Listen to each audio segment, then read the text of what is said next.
নমস্কাৰ এই মুহূৰ্তত দিব বিচাৰিছো এটা বিগ ব্ৰেকিং নিউজ ঘোষণা হল উচ্চতৰ মাধ্যমিক চূড়ান্ত পৰীক্ষাৰ 2024 ফলাফল আৰু উচ্চতৰ মাধ্যমিক 2024 ফলাফল সন্দৰ্ভত কেবেটাও নতুন আপডেট আহিছে এই মুহূৰ্তত জনোৱাৰ চেষ্টা কৰিম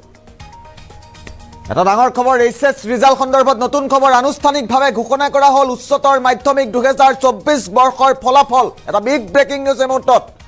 উচ্চতৰ মাধ্যমিক 2024 বৰ্ষৰ ফলাফল ঘোষণা কৰা হৈছে এইবাৰ হায়াৰ সেকেন্ডাৰীত নাই কোনো ধৰণৰ শীৰ্ষস্থান ডাঙৰ খবৰ এই মুহূৰ্তত জনাৰ চেষ্টা কৰিছো কলা শাখাত উত্তীৰ্ণ 1,78,806 গৰাকী শিক্ষাৰ্থী সমান্তৰালভাৱে বিজ্ঞান শাখাত উত্তীৰ্ণ হৈছে 84,953 গৰাকীকৈ শিক্ষাৰ্থী সায়েন্সত 84,953 গৰাকী শিক্ষাৰ্থী উত্তীৰ্ণ হৈছে বাণিজ্য শাখাত উত্তীৰ্ণ হৈছে 15,196 গৰাকী শিক্ষাৰ্থী কলা শাখাত উত্তীৰ্ণ হৈছে কলা শাখাত প্ৰথম বিভাগত উত্তীৰ্ণ হৈছে 40,499 গৰাকী শিক্ষাৰ্থী উচ্চতৰ মাধ্যমিক 2024 বৰ্ষৰ ফলাফল ইতিমধ্যে ঘোষণা কৰা হৈছে দ্বিতীয় বিভাগত উত্তীৰ্ণ হৈছে 65,532 গৰাকী শিক্ষাৰ্থী আমি প্ৰতিটো বিভাগৰ এই মুহূৰ্তত আপডেট দি থকাৰ চেষ্টা কৰিছো তৃতীয় বিভাগত উত্তীৰ্ণ হৈছে 72,775 গৰাকীকৈ শিক্ষাৰ্থী আৰু উচ্চতৰ মাধ্যমিক চূড়ান্ত পৰীক্ষা 2024 ফলাফল ঘোষণা কৰা হৈছে বিজ্ঞান শাখাত প্ৰথম বিভাগত উত্তীৰ্ণ হৈছে 23,552 গৰাকীকৈ শিক্ষাৰ্থী আৰু বিজ্ঞান শাখাৰ দ্বিতীয় বিভাগত উত্তীৰ্ণ হৈছে 17,339 গৰাকীকৈ শিক্ষাৰ্থী ৰাজ্যৰ 17,339 গৰাকী শিক্ষাৰ্থীয়ে সায়েন্সত ছেকেণ্ড ডিভিজন পাইছে তৃতীয় বিভাগত উত্তীৰ্ণ হৈছে 8,062 গৰাকী শিক্ষাৰ্থীয়ে সায়েন্সৰ ৰিজাল্ট এই মুহূৰ্তত দিয়াৰ চেষ্টা কৰিছো সায়েন্সৰ পাছত এবাৰ বাণিজ্য শাখাৰ প্ৰথম বিভাগত উত্তীৰ্ণ হৈছে 5,915 গৰাকীকৈ শিক্ষাৰ্থী এয়া বাণিজ্য শাখাৰ কমাৰ্চ ষ্ট্ৰীম দ্বিতীয় বিভাগত উত্তীৰ্ণ হৈছে কমাৰ্চত 6,087 গৰাকীকৈ শিক্ষাৰ্থী সমান্তৰালভাৱে বাণিজ্য শাখাৰ তৃতীয় বিভাগত উত্তীৰ্ণ হৈছে 3,194 গৰাকীকৈ শিক্ষাৰ্থী আৰু কলা বাণিজ্যৰ পাছত এইবাৰ মুহূৰ্তত জনাৰ চেষ্টা কৰিছো আনুষ্ঠানিকভাৱে ঘোষণা কৰা হল উচ্চতৰ মাধ্যমিক 2024 বৰ্ষৰ চূড়ান্ত পৰীক্ষাৰ ফলাফল আৰু আনুষ্ঠানিকভাৱে ঘোষণা কৰা হৈছে শিক্ষা বিভাগৰ তৰফৰ পৰা আৰু এইবাৰ হায়াৰ সেকেন্ডাৰীত নাই কোনো ধৰণৰ শীৰ্ষস্থান এইবাৰ উচ্চতৰ মাধ্যমিকত কোনো ধৰণৰ শীৰ্ষস্থান প্ৰদান কৰা হোৱা নাই আৰু আনুষ্ঠানিকভাৱে ঘোষণা কৰিছে ৰাজ্যৰ শিক্ষা বিভাগে অসম উচ্চতৰ মাধ্যমিক শিক্ষা সংসদৰ তৰফৰ পৰা আনুষ্ঠানিকভাৱে ঘোষণা কৰা হৈছে বিজ্ঞান শাখাত উত্তীৰ্ণ হাৰ হৈছে 48,953 কলা শাখাত উত্তীৰ্ণ হৈছে 17,800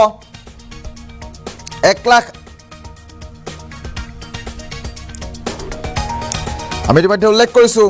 ৰাজ্যৰ উচ্চতৰ মাধ্যমিক শিক্ষা সংসদৰ তৰফৰ পৰা অসম উচ্চতৰ মাধ্যমিক শিক্ষা সংসদৰ তৰফৰ পৰা ঘোষণা কৰা হৈছে আনুষ্ঠানিকভাৱে ঘোষণা কৰা হৈছে এইবাৰ এইচএছত নাই কোনো ধৰণৰ শীৰ্ষস্থান কলা শাখাত উত্তীৰ্ণ হৈছে 1,78,806 গৰাকীকৈ শিক্ষাৰ্থী সমান্তৰালভাৱে বিজ্ঞান শাখাত উত্তীৰ্ণ হৈছে 48,953 গৰাকী শিক্ষাৰ্থী বাণিজ্য শাখাত উত্তীৰ্ণ হৈছে 15,196 গৰাকী শিক্ষাৰ্থী আৰু কলা শাখাত প্ৰথম বিভাগত উত্তীৰ্ণ হৈছে 40,499 গৰাকী শিক্ষাৰ্থী সমান্তৰালভাৱে দ্বিতীয় বিভাগত উত্তীৰ্ণ হৈছে কলা শাখাত 65,532 গৰাকী শিক্ষাৰ্থী তৃতীয় বিভাগত উত্তীৰ্ণ হৈছে কলা শাখাত 72,775 গৰাকী শিক্ষাৰ্থী আৰু বিজ্ঞান শাখাত সমান্তৰালভাৱে প্ৰথম বিভাগত উত্তীৰ্ণ হৈছে 23,552 গৰাকী শিক্ষাৰ্থী দ্বিতীয় বিভাগত উত্তীৰ্ণ হৈছে 17,339 গৰাকী শিক্ষাৰ্থী তৃতীয় বিভাগত উত্তীৰ্ণ হৈছে 8,062 গৰাকী শিক্ষাৰ্থী এয়া বিজ্ঞান শাখাৰ বিজ্ঞানৰ পাছত এবাৰ বাণিজ্য শাখাৰ প্ৰথম বিভাগত উত্তীৰ্ণ হৈছে 5,915 গৰাকী শিক্ষাৰ্থী দ্বিতীয় বিভাগত উত্তীৰ্ণ হৈছে 6,087 গৰাকী শিক্ষাৰ্থী আৰু তৃতীয় বিভাগত বাণিজ্য শাখাত উত্তীৰ্ণ হৈছে 3,194 গৰাকীকৈ শিক্ষাৰ্থী আৰু ৰিজাল্ট আপুনি লাভ কৰিব 14টা বিশেষ ৱেবছাইটত আমি ৱেবছাইট কেইটা এই মুহূৰ্তত জনাই দিয়াৰ চেষ্টা কৰিছো আমি স্ক্ৰীনত দেখুৱাই আছো 14টাকৈ ৱেবছাইট মুকলি কৰিছে ৰাজ্যৰ শিক্ষা বিভাগৰ তৰফৰ পৰা অসম উচ্চতৰ মাধ্যমিক শিক্ষা সংসদৰ তৰফৰ পৰা 14টা বিশেষ ৱেবছাইট মুকলি কৰা হৈছে আৰু এই 14টা ৱেবছাইটতেই আপুনি লাভ কৰিব 2024 বৰ্ষৰ উচ্চতৰ মাধ্যমিক চূড়ান্ত বৰ্ষৰ ফলাফল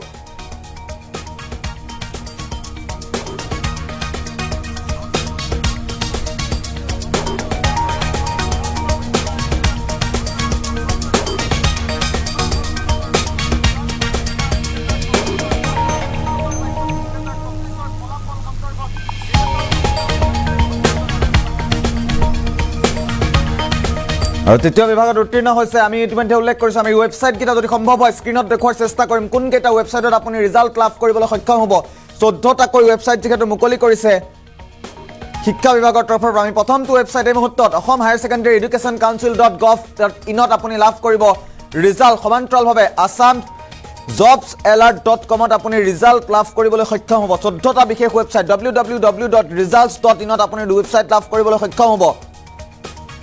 আৰু 14টা ৱেবছাইট মুকলি কৰিছে www.result.shiksha ত আপুনি ৰিজাল্ট লাভ কৰিবলৈ ফলাফল লাভ কৰিবলৈ সক্ষম হ'ব schools9.com ত ফলাফল লাভ কৰিবলৈ সক্ষম হ'ব 14টা ৱেবছাইট যিহেতু মুকলি কৰিছে iresults.net ত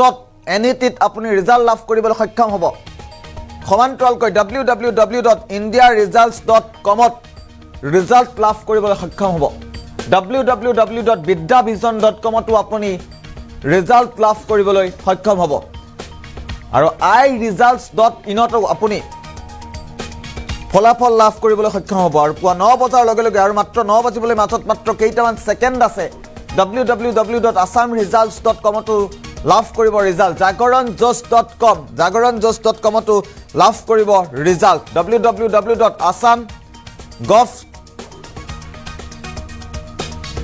www.fastresult.ia ত আপুনি ৰিজাল্ট লাভ কৰিব সক্ষম হ'ব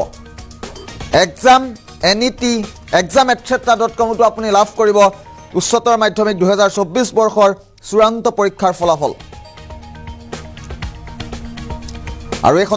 এই সমগ্ৰ বিষয় সন্দৰ্ভত উচ্চতৰ মাধ্যমিক 2024ৰ ফলাফল সন্দৰ্ভত অসম উচ্চতৰ মাধ্যমিক শিক্ষা সংসদৰ তৰফৰ পৰা বিশেষ সংবাদ মেলৰ আয়োজন কৰিছে আমি পুনে সংবাদ মেললৈ লৈ যোৱাৰ চেষ্টা কৰিছোঁ আপোনাক মই 2024 চনত যিসকল ছাত্ৰ ছাত্ৰীয়ে উচ্চতৰ মাধ্যমিক শিক্ষান্ত পৰীক্ষাত অৱতীৰ্ণ হৈছিলে আৰু কেইটামান মুহূৰ্তৰ পিছতে তেওঁলোকে তেওঁলোকৰ ফলাফলসমূহ লাভ কৰিব এই পবিত্ৰ মুহূৰ্তত মই সকলো ছাত্ৰ ছাত্ৰী অভিভাৱক অভিভাৱিকা সকলোৰে প্ৰতি মোৰ অন্তৰৰ শুভকামনা আৰু মোৰ শুভেচ্ছা জ্ঞাপন কৰিছোঁ আৰু কেইটামান সময়ৰ পিছতে আমি এই ফলাফলসমূহ ঘোষণা কৰিম আৰু আপোনালোকে সেই ফলাফলসমূহ পোৱাৰ লগে লগে সকলো আপোনালোকৰ সন্মুখত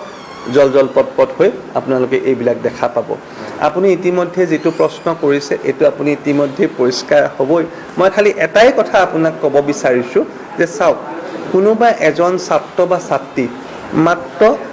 সাপোজ কোনোবা এজনে 99 নম্বৰ পালে কোনোবা এজনে 100 নম্বৰ পালে মাত্ৰ 1 নম্বৰ ডিফাৰেন্সৰ কাৰণে এজন মানুহৰ ঘৰত আনন্দমুখৰ সৃষ্টি আৰু আনজনৰ ঘৰত চকু পানীৰ বন্যা কিন্তু এই নম্বৰ কেন্দ্ৰিক যেটো ব্যৱস্থা ৰাষ্ট্ৰীয় শিক্ষা নীতি বা পৃথিৱীৰ যিসকল নতুন বা উন্নত মানৰ শিক্ষা ব্যৱস্থা তাত কেতিয়াও এই নম্বৰ কেন্দ্ৰিক ব্যৱস্থাই এনেকুৱা ধৰণৰ ডিফাৰেন্সিয়েট কৰা নাছিল আৰু মই এটো কথা ক'ব নোৱাৰো যে আমি কিহৰ কাৰণে গৈ আছো বা কি কৰিছো কিন্তু ৰাষ্ট্ৰীয় শিক্ষা নীতি বা উন্নত ধৰণৰ শিক্ষানুষ্ঠানসমূহৰ যেটো পৰীক্ষা কেন্দ্ৰিক সংস্কাৰৰ কাৰ্যসূচী এই সংস্কাৰৰ কাৰ্যসূচী এধাপকৈ আমি যাবলৈ চেষ্টা কৰিছো আৰু যিখন জ্ঞানমুখী সমাজৰ কথা কৈছে যে জ্ঞানমুখী যেটো চিন্তা চৰ্চা বা পাঠ্যক্ৰমৰ কথা কৈছে এই জ্ঞানমুখী চিন্তা চৰ্চা বা পাঠ্যক্ৰমত আৰু পৰীক্ষা কেন্দ্ৰিক জ্ঞানমুখী যেটো পৰীক্ষা কেন্দ্ৰ যে জ্ঞানমুখী যেটো পৰীক্ষা ব্যৱস্থা এই জ্ঞানমুখী পৰীক্ষা ব্যৱস্থাত এই যি ধৰণৰ আমি পদ্ধতি অৱলম্বন কৰিবলৈ গৈ আছো এই পদ্ধতিটোৱে সফল কাম হ'ব বুলি আমি গভীৰভাৱে বিশ্বাস কৰি এনে পদ্ধতিত আমি আগবাঢ়িবলৈ চেষ্টা কৰিছো ধন্যবাদ বাক্সা নলবাৰীয়ে পুনৰবাৰ ভাল শতাংশত উত্তীৰ্ণ হোৱাৰ দেখিবলৈ পোৱা গৈছে বা আপোনালোকে আজি দিনটো গুৰুত্বপূৰ্ণ দিশ আৰু কি কি চাইছে মোৰ ফালৰ পৰা যদি আপুনি মোক ব্যক্তিগতভাৱে সোধে মই এটাই কথা এই মুহূৰ্তত ক'ম যে আজি আমি আপোনালোকে ইতিমধ্যে খুজিছে পজিশন বা এই গোটেই বিষয়বিলাক এইবিলাক এটা ষ্টেজহে আপুনি সদায় মনত ৰাখিব পৰীক্ষাৰ যেটো নম্বৰ কেন্দ্ৰিক ব্যৱস্থা 59.9 পোৱাজনে সেকেন্ড ডিভিজন পায় 60 পোৱাজনে ফাৰ্ষ্ট ডিভিজন পায় ফাৰ্ষ্ট ডিভিজন পোৱাজন মানুহজনৰ ঘৰত আনন্দ বন্যা আৰু ইজনৰ ঘৰত চকু পানীৰ বন্যা কিন্তু 59.9 আৰু 60 ইয়াৰ মাজত কোনো পাৰ্থক্য নাই এটা ভাৰতবৰ্ষ বা পৃথিৱীৰ উন্নত ধৰণৰ ব্যৱস্থাবিলাকত ৰিলেটিভ গ্ৰেডিঙৰ ধাৰণাটো আহি গৈছে এই ৰিলেটিভ ধাৰণাটো বা এই সিস্টেমটোৰ প্ৰতি আমি বহুত আমি হয়তো কিছুদিন ৰ'ব লাগিব, কিন্তু এই ধাৰণাটো আগত ৰাখি আমি আগবাঢ়িলেহে অসম তথা ভাৰতবৰ্ষৰ নতুন প্ৰজন্মই এটা নতুন চিন্তাধাৰা আগবাঢ়িব পাৰিব। এই গোটেই ব্যৱস্থাটোৰ এইটো এটা পটভূমি বুলি মই বিশ্বাস কৰিছোঁ। পৰৱৰ্তী বৰ্ষত আপোনালোকে আৰু কিবা চিন্তা চৰ্চা কৰিছে নেকি? সলনি হয়, আৰু কিবা সলনি হোৱাৰ মানে সঁচাকৈ ক'ব গ'লে বহু ধৰণৰ পৰিৱৰ্তনৰ ফালে দেশৰ শিক্ষা ব্যৱস্থাটো গতি কৰিছে। গতিকে আমি কোনফালে গতি কৰিছোঁ বা কেনেকুৱা ধৰণে আমি আগবাঢ়িম সেইখিনি সময়ত হয়তো মই আপোনাক ক'ব পাৰিম, কিন্তু ডেফিনেটলি এই ব্যৱস্থাবিলাক আগতে যি ধৰণে চলি আছিল, এই ব্যৱস্থাবিলাক এটা নতুন আৰু পৰিৱৰ্তিত আৰু হলিষ্টিক যিটো ডেভেলপমেণ্ট আৰু জ্ঞানমুখী যিখন সমাজ, জ্ঞানমুখী যিটো ব্যৱস্থা, এই ব্যৱস্থাটোৰ ফালে প্ৰতিখন ভাৰতবৰ্ষৰ যুৱ প্ৰজন্ম যাবই লাগিব। আৰু আমাৰ দায়িত্ব হৈছে এই যিটো লক্ষ্য লৈ আগবাঢ়িছোঁ, এই লক্ষ্যটোত কি ধৰণে ৰাজ্যখনক আমি আগবঢ়াই লৈ যাবনো সামান্য আমাৰ কৰ্তব্যৰে আগবঢ়াই লৈ যাব পাৰোঁ, এইটোৱে আমাৰ দায়িত্ব। কিছু সময়ৰ পিছতেই কেইবাটাও ৱেবছাইটতে উপলব্ধ হ'ব, হয়, পৰিব। হয়, গতিকে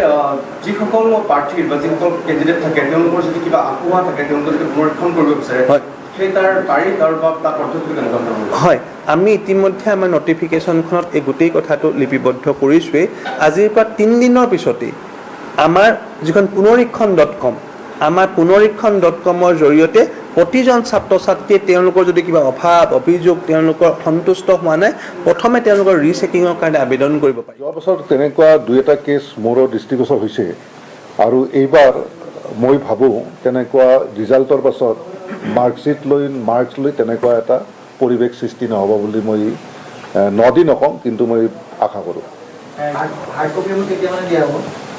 মাৰ্কশ্বিটৰ 5-6টা হাইড্ৰত 10-15 দিনৰ পিছত দিয়া হ'ব। ইতিমধ্যে 9 বাজি গৈছে আৰু ইতিমধ্যে ফলাফল তেওঁলোকে লাভ কৰিব পাৰিব। এতিয়া তেখেতসকলে বোধহয় আমাৰ IT টিম কাম কৰি আছে, ইমিডিয়েটলি মই এইখিনি সময়ত ইয়াতে থাকিলোঁ, বোধহয় তেখেতসকলে লাইভ কৰি দিছে লিংকত গ'লে অলপ মানে কেৱল কি হ'ব, গোটেইবিলাকে একদম দিব নহয়, অলপ মানে কনজেশ্যন হ'ব আৰু ট্ৰেফিক। আপোনালোকে এই যি সিদ্ধান্ত গ্ৰহণ কৰিছে অকল এইবাৰেই থাকিবনে নে অনাগত দিনসমূহতো এই সিদ্ধান্ত লোৱা হ'ব? তাৰমানে কাউন্সিলটোত না ছেক্ৰেটাৰী বা চেয়াৰমেন ছাৰে একেলগে ডিচিশ্যন নলয়।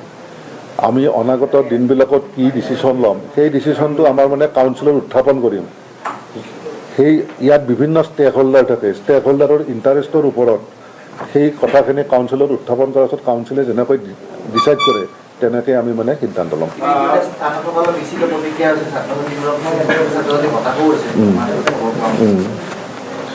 এতিয়া 2 ধৰণৰ কথা হৈছে। এতিয়া কিছুমানে মোক আৰু বহুতে কৈছে এইটো বহুত ভাল কাম কৰিছে, 2-এজন কৈছে মানে হতাশ হৈছে। সাধাৰণতে আমাৰ ষ্টেণ্ড কৰে কিমানটা ল'ৰাই, এজ এ হ'ল ইমান ল'ৰাৰ ভিতৰত 100টামান ল'ৰা ষ্টেণ্ডত থাকে, বাকীবিলাকতো নাথাকে। তেখেতসকলে ৰিজাল্টটো চালে গমেই পাব যে মই ষ্টেণ্ড কৰিম নে নকৰিম। গতিকে মই দেখিছোঁ বেছি সংখ্যাকে হতাশ নোহোৱাটোৱে বাঞ্ছনীয় দেখা যাব। সোনকালে কৰিছে, অলমষ্ট যোৱা বছৰ 6 জুনত কৰিছিলোঁ, এইবাৰ 9 মে, 1 মাহ। বুকলেট আৰু ফলাফলত কিছু বিসংগতি দেখা পোৱা গৈছে নেকি? লখিমপুৰৰ পৰা এটা খবৰ অহা যেন লাগিছে যে বিসংগতি বুকলেটৰ ক্ষেত্ৰত বিসংগতিৰ ক্ষেত্ৰততো তেনেকুৱা মানে কি হয়, কেৱল নটিফিকেশ্যনটোতো অলপ ভুল হৈছিল, সেইটো মানে কি আগতে দিছে, কিন্তু এইখন আমি কাৰেক্ট নটিফিকেশ্যন অলৰেডি স্কুলবিলাকক পঠাই দিছোঁ। বিসংগতি ৰিজাল্টৰ ক্ষেত্ৰতো এতিয়া মাৰ্কশ্বিট চালেহে গম পাব। ৰিজাল্টৰ ক্ষেত্ৰত এতিয়াতো কেৱল হেৰিটোৱে থাকিব, ৰোল অনুযায়ী নাম্বাৰখিনি থাকিব। সেইটো ইমিডিয়েটলি আমি মানে ইয়াত চাই শুদ্ধ কৰি দিওঁ। সেইটো আমাৰ কাৰণে মানে কি হয়, বৰ বেছি 1 ঘণ্টা 1.5 ঘণ্টাৰ কাম হ'ব যদি কিবা বিসংগতি থাকে।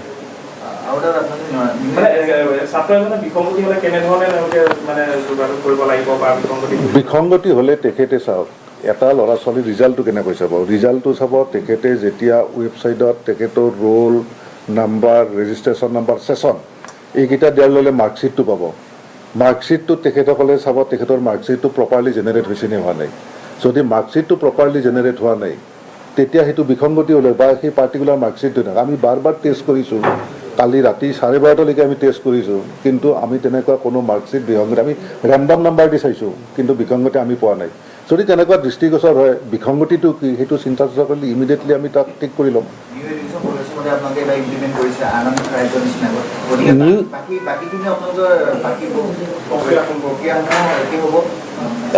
বাকী প্ৰক্ৰিয়া মানে কি হয়, এতিয়া মানে গোটেই বস্তুটো এতিয়া কাউন্সিল আৰু সেৱা দুটা অলৰেডি মানে কি গেজেট নটিফিকেশ্যন হৈ গ'ল, এটা নতুন আইনৰ অধীনত আহি গ'ল। এতিয়া তাৰপিছত নতুন বৰ্ড হ'ব, কেনেকৈ চিন্তা চৰ্চা হ'ব, এইবিলাক পৰৱৰ্তী এতিয়াই ক'ব নোৱাৰি। পৰৱৰ্তী বৰ্ষত নতুন বৰ্ডে অনুষ্ঠিত কৰিব 12 সেইটো তেনেকুৱা যেন লাগিছে, কাৰণ মডেল কোড অফ কণ্ডাক্টৰ কাৰণে এতিয়া এইটো ইমপ্লিমেণ্ট কৰিব পৰা নাই। আৰু মডেল কোড অফ কণ্ডাক্ট শেষ হোৱাৰ পাছত কেনেকৈ বৰ্ডে সিদ্ধান্ত গ্ৰহণ কৰে তাৰ ওপৰতহে এইটো ক'ব পৰা যাব। মই এইটো কথা আগতীয়াকৈ এতিয়া ক'ব পৰা অৱস্থাত নাই। হায়েষ্ট মাৰ্ক দিয়া আছে, প্ৰতিটো মানে ছাবজেক্টৰে হায়েষ্ট মাৰ্ক পাই যাব। Thank U.